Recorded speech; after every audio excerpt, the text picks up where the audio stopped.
dear students. We are going to talk about our lesson of today, inflation, and a simple and interesting lesson of today. But before we talk about this, let me ask you, when someone says inflation, what the first thing comes into your mind? You have a 1 minute to respond. When someone says inflation, what the first thing comes to your mind?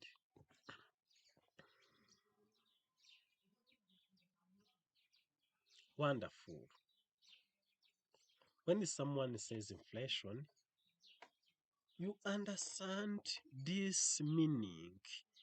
It is a persistent rise in general price level as it is shown here. It is a situation where there is a persistent rise in the general price level. The general price level implies an average of different commodities, commodity price. Simply, when we are saying a general price level here, when we are saying a general price level, does not mean price for one commodity. It is average of different commodity prices.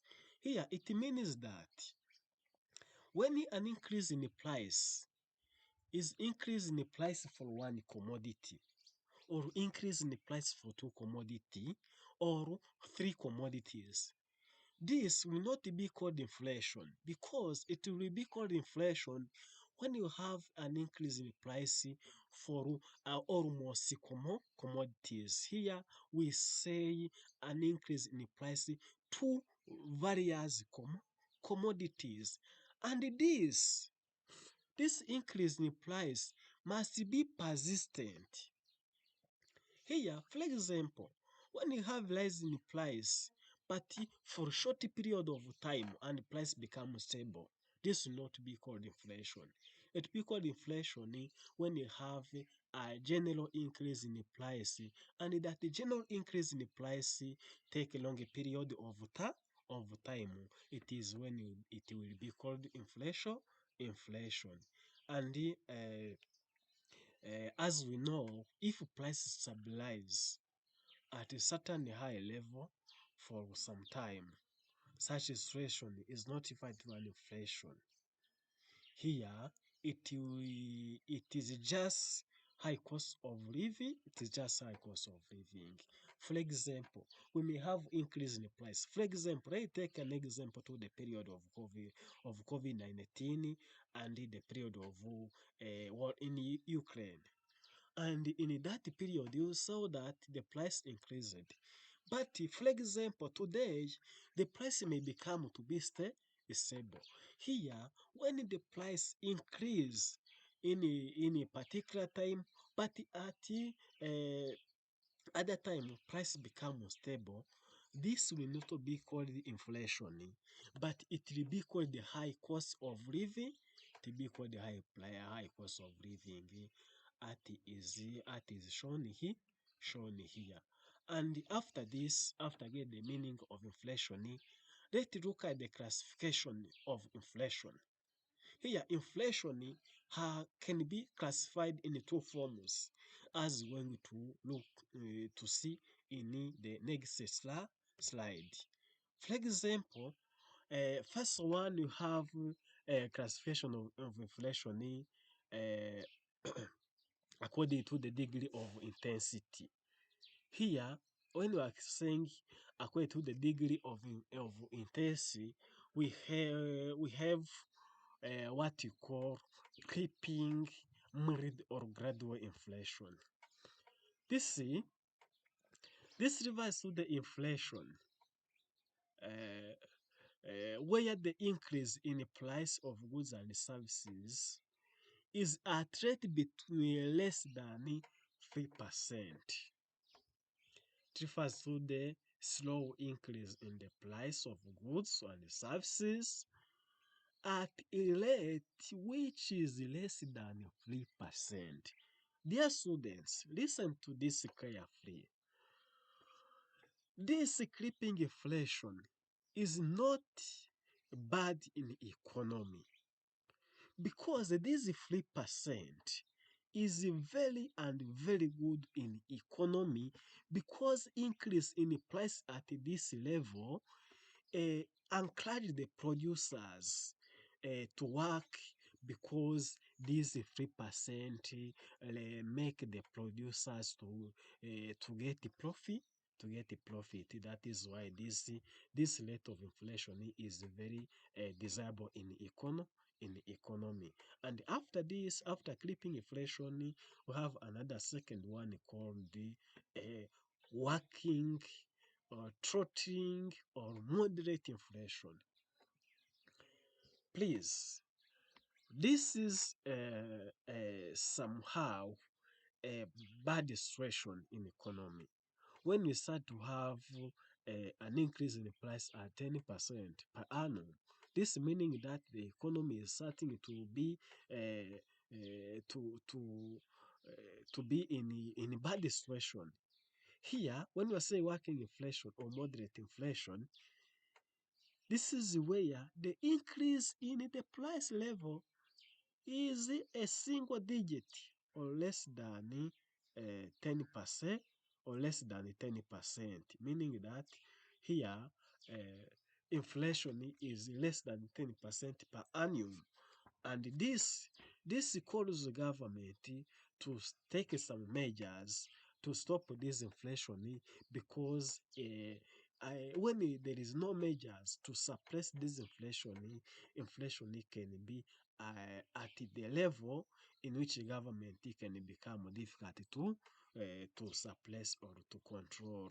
After the working inflation, we have another case of inflation that is which is called the learning inflation. At learning inflation, this is the type where the price increase at a rate between 10 and 2% per annum. This is very, very dangerous. It is very dangerous. Here, the people of low income earners start to lose because this inflation is very negative. We have again what we call hyperinflation, galloping or runaway inflation, where it is this is rapid increase in the price of goods and services between the rate of 20 and even more than 100. Here, the situation is very and very dangerous, where the government sometimes will take the measure of what it takes the measure of replacing the currency and be replaced by the new ones because it is very and very difficult to control. So we were at the classification of inflation according to the intensity, and now we can look at the classification of inflation according to the causes. Here, according to the causes, we have demand pull or excess demand inflation.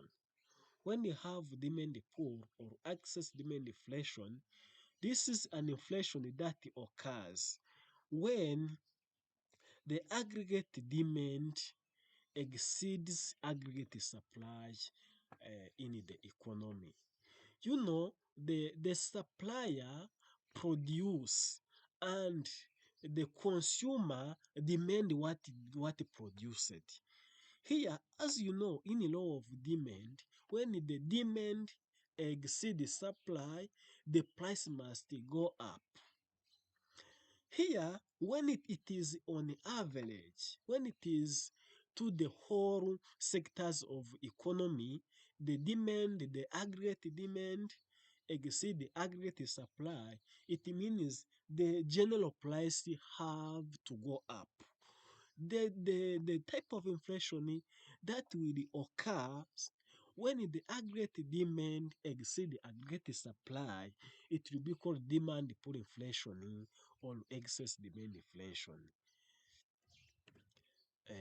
as you see on this graph, you see this AD1, it is aggregate demand 1 and this aggregate demand 2, and this is original price or price 1, and this is second price or price 2. As you see here on the graph, you see that the increase in the aggregate demand from aggregate demand 1 to the aggregate demand 2, rate the price to increase from price 1 up to the price 2 as it is shown here on the graph. Some causes of excess demand inflation or demand pull inflation, we can see an increase in public expenditure. For example, public expenditure may increase due to the various expenses of government. When the public expenditure increase, it means the aggregate demand increase because the purchasing power of individuals rise, and this cause an inflation. There is a second one, credit expansion. When the credit expand, for example, in different ways, for example, lowering bank rate,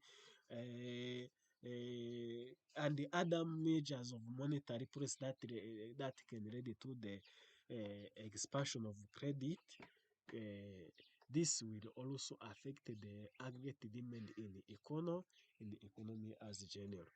After this, we have expansion of exports. Here, when the export expand, as it is understandable, this expansion of exports will lead to the shortage in domestic market. And this shortage in domestic market, remember that the demand on consumers remain constant, and this expansion of exports will lead to an increase in what? Will lead to an increase in the demand and reduction in the supply. After this, there's a reduction in what? In taxation.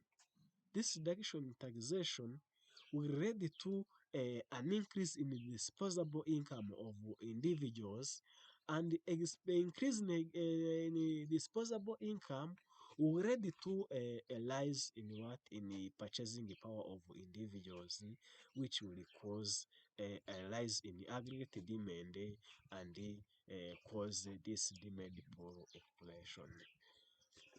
After this, there's deficit financing. This deficit financing is when the government decided to print money to cater for budget problems. And remember that this money printed is not going with the level of production or no or the level of economy, which will lead to the what? To the rise of aggregate demand.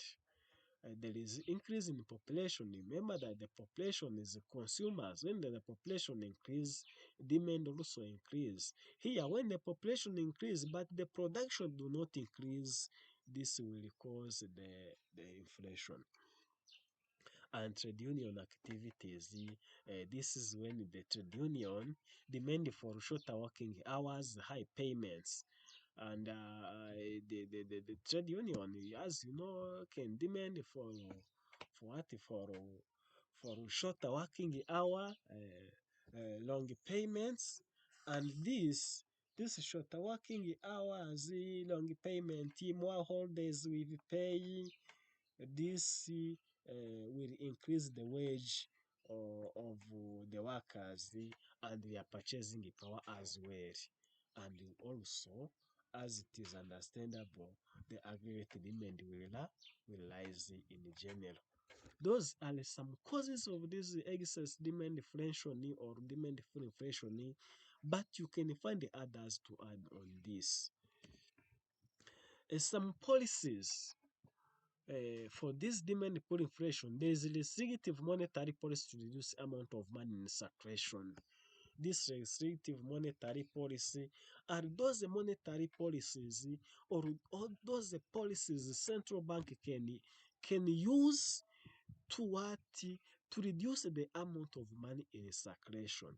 There is open market operation. When I say open market operation, it goes with a buying and selling of government securities. Here, when the government wanted to reduce the money in circulation, it will put on the securities, and the people buy. When the people buy securities, it reduces the amount of money in their hands, and this reduces the aggregate demand on their purchasing power. There is legal reserve requirements. When we are saying legal reserve requirements, are those when we are saying legal reserve requirement. This legal reserve requirement, uh, it is the money commercial bank have to keep in a central bank to operate in the economy. Here, when the central bank or government want to reduce the money in circulation, it lets the legal reserve requirements, and the bank remain with raw money to lend to the public, and as you know, their purchasing power reduce. Restrictive credit control. This is when the central bank decided to command the commercial bank to give credit to those projects intended to increase the production in the economy instead of providing credit to the whole sectors. For example, here the central bank can command the commercial bank to give credit, for example, to the agriculture sectors. This selective credit control on the one side will increase the production in the economy, and on the other side reduce the money supply as a solution to inflation. There is again a moral suasion or persuasion where the central bank and the commercial bank come into negotiation table and decide to reduce the lending money. And the marginal requirements, where this is margin requirements, is the collateral security that the commercial bank ask the people to be lent money. And when this collateral security lies, some people will refer to get the credit, and this will reduce the money in circulation.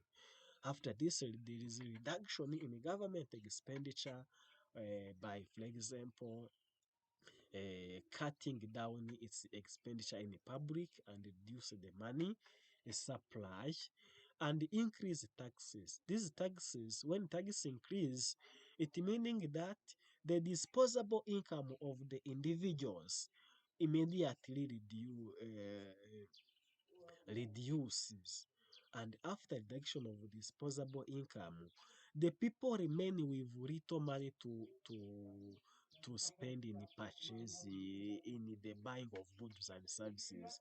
Simply increase in tax will reduce the purchasing power of individuals, and this led to what?